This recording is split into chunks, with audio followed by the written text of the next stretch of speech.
Mesdames, Messieurs, bonsoir. Et Djabama dans le 20h sur Camnews 24 et IDFM Radio en direct de Garoua. Découvrons ensemble les titres de ce journal. Festival culturel à Kachoua, les Arabes Choua du Cameroun se sont réunis à Mbaïmboum dans la commune de Touboro pour célébrer la richesse de leur patrimoine culturel tout en soulignant l'importance de l'éducation. Insécurité, caca.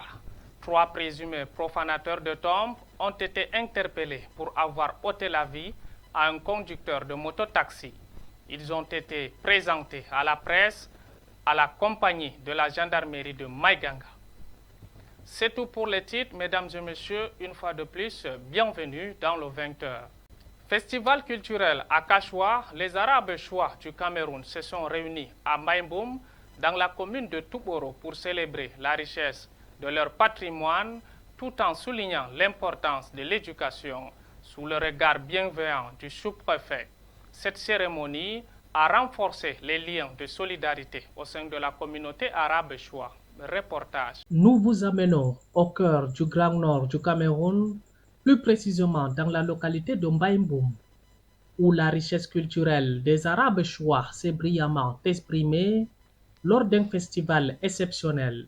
Cet événement, qui s'est tenu dans la commune de Touboro, a rassemblé les membres de cette ethnie emblématique, témoignant ainsi de leur solidarité et de leur attachement à leurs racines. Les Arabes sont dynamiques, ils sont logiques, ils ont les moyens tant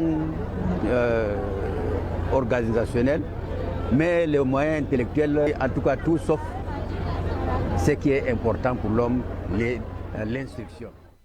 Créée le 13 mars 2020 à Mora, l'association culturelle des Arabes Choua, connue sous le nom d'Akachoua, a pour vocation de promouvoir une culture unique tout en mettant un accent particulier sur l'éducation. En effet, pour cette communauté, l'éducation constitue un pilier fondamental dans l'édification d'une société harmonieuse et éclairée. L'objectif que je me suis fixé depuis 40 ans, plus de 40 ans est atteint et mes frères sont conscients. Quand je vois maintenant là, les enfants qui s'expriment bien en français, qui font même une promotion, je suis vraiment très content, très fier. Vraiment, ne me poussez pas à pleurer.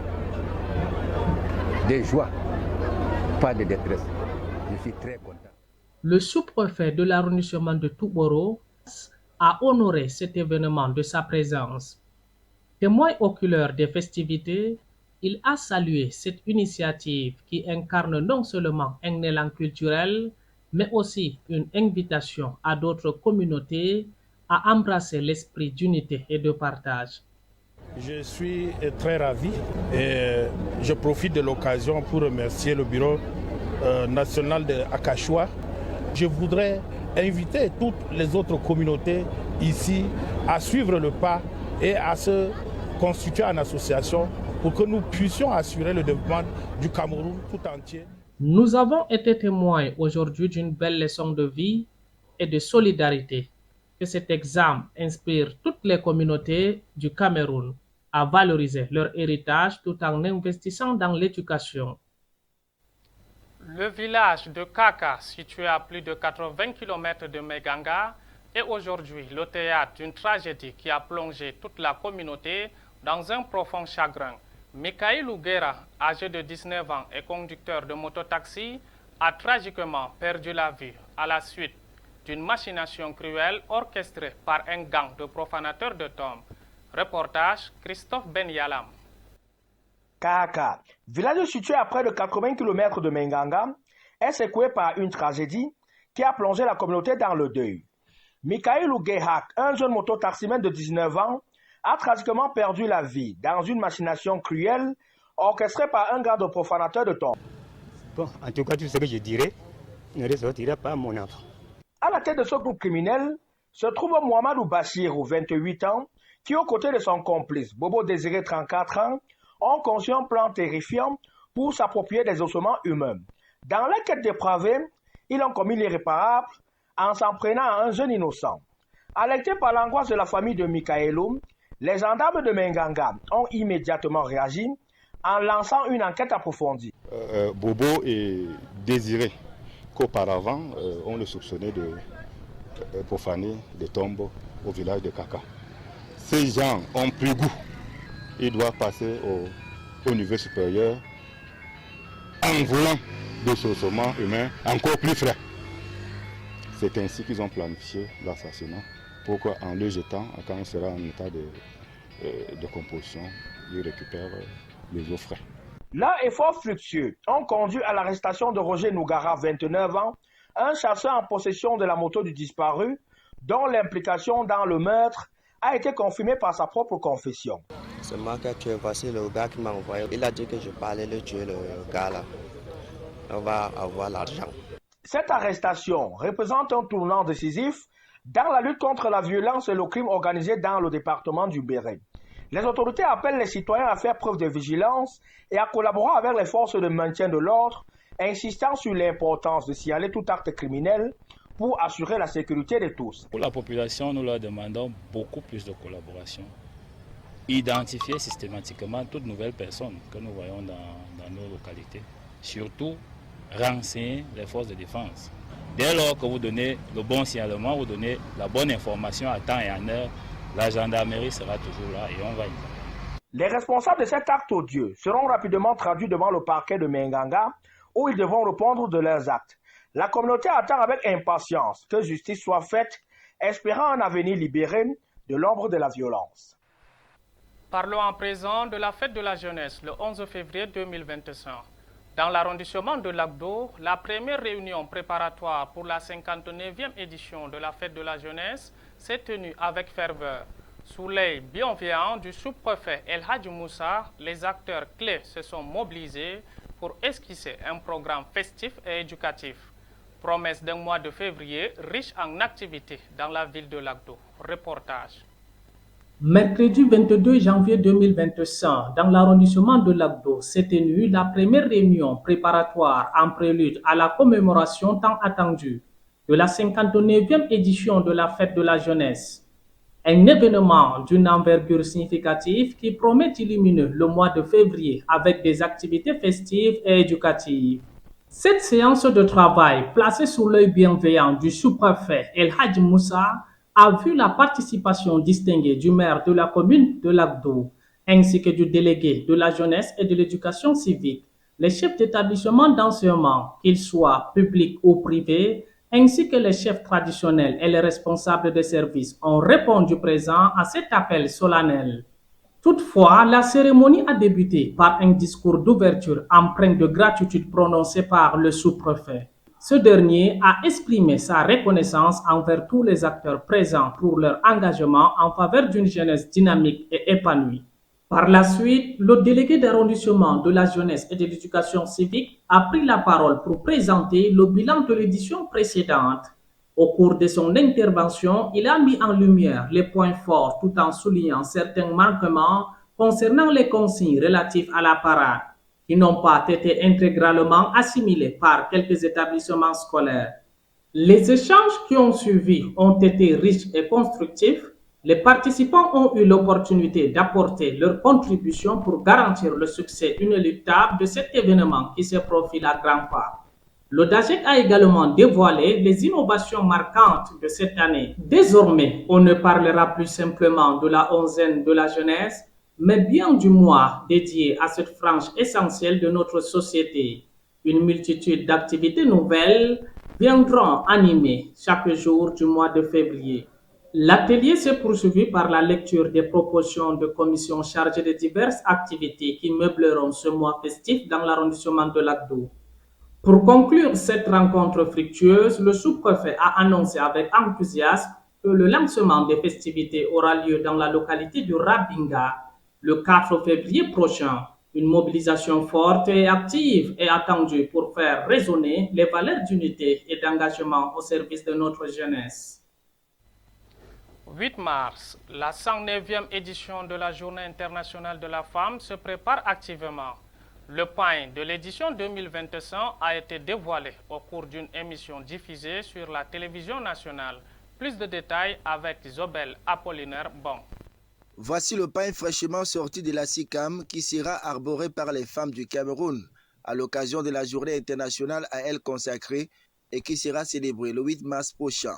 Comme à chaque édition, en plus du pain, une thématique particulière accompagne la célébration du 8 mars. Et pour cette année, le thème tourne autour des droits, de l'égalité et de l'autonomisation des femmes et des filles. Il apparaît comme une occasion de célébrer les femmes et de promouvoir l'égalité des sexes. Il est également lié au 30e anniversaire de la déclaration et du programme d'action de Bédine, adopté en 1995 pour promouvoir les droits des femmes et des filles. L'objectif principal de la Journée internationale de la femme, célébrée le 8 mars de chaque année, est de magnifier les réalisations et les contributions des femmes dans tous les domaines de la société, promouvoir l'égalité des sexes et les droits des femmes, sensibiliser l'opinion publique aux défis et aux inégalités que les femmes rencontrent encore dans le monde, encourager les gouvernements, les organisations et les individus à prendre des mesures concrètes pour atteindre l'égalité des sexes et autonomiser les femmes. Les objectifs spécifiques de la Journée internationale de la femme peuvent varier d'une année à l'autre en fonction du thème choisi par les Nations Unies. Cependant, l'objectif global est toujours de promouvoir l'égalité des sexes et des droits des femmes. La Journée internationale de la femme au Cameroun est célébrée avec enthousiasme et engagement depuis 1986. Le pays marque cette journée avec des activités variées pour promouvoir l'égalité des sexes et les droits des femmes. Les célébrations sont pilotées par le ministère de la Promotion de la Femme et de la Famille qui organise des événements tels que des conférences, des débats, des ateliers, des manifestations culturelles. Ces événements visent à sensibiliser l'opinion publique aux défis que les femmes rencontrent et à promouvoir l'autonomisation de ces femmes. Les femmes camerounaises sont également encouragées à participer à des activités économiques et sociales pour promouvoir leur autonomisation. Les organisations non gouvernementales et les associations féminines jouent un rôle important dans la promotion des droits des femmes et de l'égalité des sexes au Cameroun. Solidarité et développement local. La communauté de Lagdo se réjouit de la réception d'un forage essentiel pour son hôpital de district. Ce projet, soutenu par Amadou Abdoulaye Kester et Astama Loum, conseillère régionale, illustre leur engagement envers le progrès de la commune de Lagdo. Reportage. La réception du forage à l'hôpital de district de Lagdo s'inscrit dans un élan de développement sans précédent, où plus de 20 millions de francs CFA ont été judicieusement alloués aux entrepreneurs pour donner vie à cette initiative salutaire. Cette œuvre magistrale est le fruit des acteurs du développement local du Conseil régional du Nord. Hamadou Abdoulaye, conseiller régional, par ailleurs questeur. À ses côtés, Madame Yaya Né Astamaloum, conseillère régionale, une synergie qui s'illustre en tant que pilier indispensable dans cette dynamique collective. Les efforts déployés par ces acteurs du développement local du Conseil régional du Nord se manifestent à travers des réalisations tangibles, telles que la transformation des CES de l'arrondissement de Lagdo en lycée d'enseignement secondaire, ainsi que l'octroi de tables bancs aux établissements d'enseignement technique et professionnel. Ces actions témoignent d'une volonté indéfectible d'améliorer les conditions éducatives et sociales des jeunes de Lagdo. En cette occasion précieuse, l'orchestre a mis en lumière les initiatives novatrices du Conseil régional du Nord, la réception des appareils de radiologie et d'échographie à l'hôpital de district de Lagdo n'est pas qu'une simple opération logistique. C'est un véritable tournant dans l'accès aux soins médicaux pour toute une population. Dans une atmosphère conviviale et chaleureuse, les dignitaires se sont dirigés vers le site du forage et du château d'eau équipé d'un système solaire révolutionnaire. Cette réalisation ambitieuse vise à répondre aux besoins vitaux de la population en matière d'eau potable. Après une inspection minutieuse, ayant été satisfait du travail réalisé, le questeur remet les clés officiellement entre les mains du directeur de l'hôpital de district de Lagdo pour l'entretien de ce bien précieux pour la communauté. Besoin en eau et en acquisition d'eau dans la ville et dans l'hôpital de district. Donc nous ne pouvons que dire merci à l'endroit du conseil régional. Un grand merci d'abord au conseil régional qui a fait preuve de volonté vraiment vis-à-vis de la population de Lagdo. Le Conseil régional du Nord, par ses actions éclairées et son sens aigu des responsabilités, prouve une fois encore qu'il est un acteur incontournable du développement durable et inclusif dans notre région. Il y a deux représentants dans l'arrondissement de l'Agdo. Ce sont Mme Astatou Boissy et moi-même, Mme Abdoulaye, questeur du conseil. L'Agdo se tient à l'aube d'une nouvelle ère où chaque goutte d'eau puisée témoigne d'un avenir radieux et plein de promesses pour ses habitants. Ensemble, construisons ce futur. De l'argent frais pour les 33 clubs de l'élite 1 et 2, l'État octroie 560 millions de francs CFA pour les salaires des joueurs et encadreurs des 2 championnats professionnels. Les clubs concernés ont 72 heures pour faire parvenir leur relevé d'identité bancaire, communément appelé RIP, à l'agent comptable du ministère des Finances, Aline Djidda et Michel Ateba. Plus de 5 ans après la suspension de cette subvention, l'État du Cameroun renoue avec les bonnes habitudes envers le sport et le football en particulier. Le gouvernement de la République vient de décider de la mise à la disposition des clubs Elite 1 et Elite 2 la somme de 560 millions de francs CFA. Un appui qui va servir à payer les salaires des joueurs et encadreurs des 2 championnats professionnels. Une bouffée d'air pour les clubs asphyxiés ce début de saison par les dettes. Avec cette manne, c'est un début de solution aux problèmes de salaire qui paralysaient certaines équipes de l'élite.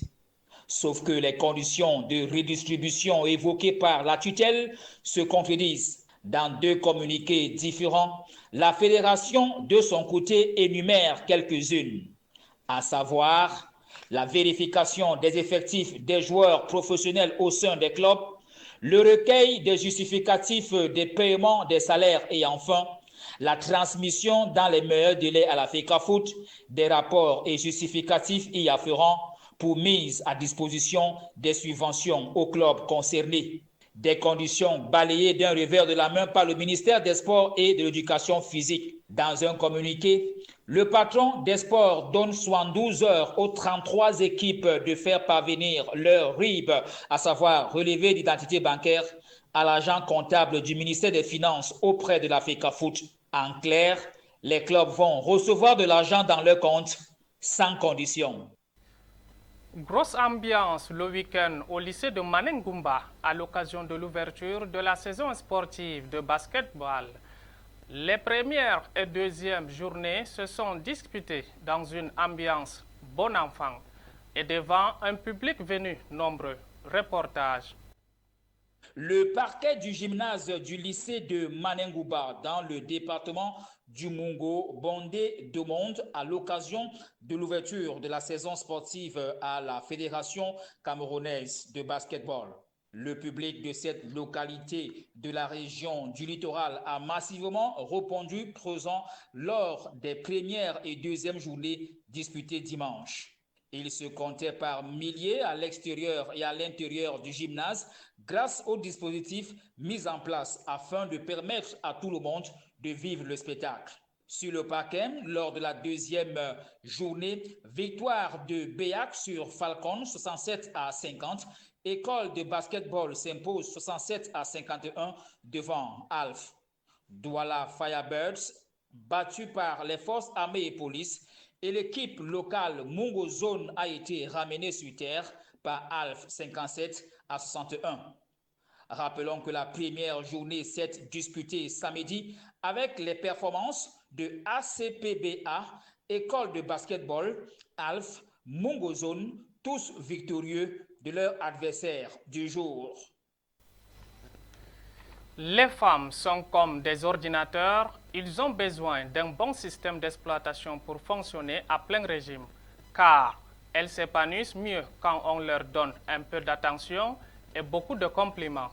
C'est sur ce conseil que nous mettons la clé sous le paillasson de 20 h. Mais le programme reste en continu sur Camnews 24 TV et ITFM Radio. Mesdames, Messieurs, on jarama.